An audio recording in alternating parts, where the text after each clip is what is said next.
ngalan ng Ama, ng Anak, ng Espiritu Santo. Maaari ka na magbahagi, Iya.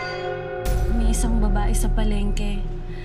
Nakita ko po siya na walang ulo.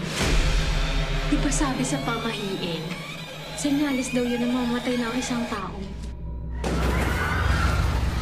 Hoy! Tigil nga kayo. Nakilabutan ako sa inyo. Nung isang gabi, habang papasok ka sa bahay niyo, nakita ka raw niyang walang ulo. Ang sabi daw, dapat pag mga ganyan, sinasampal mo yung tao. O kaya, bigyan mo ng babala.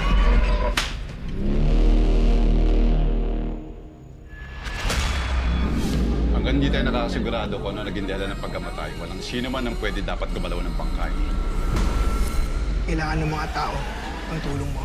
Paano kung yung bagay na meron ako may kapalit pala? Nang makarating sa akin ang mga usap-usapan sa lungsod, alam ko na ito ay isang nakakapangilabot na sumpa.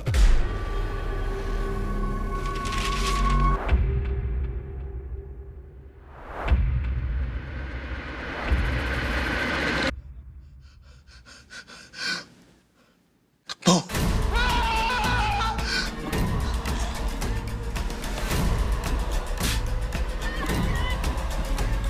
Ilan ba ang kailangan mamatay para magising ka sa katotohanan na parte ka ng problema ito? Kamatayan ng isa ay mas maigi sa kamatayan ng nakararami.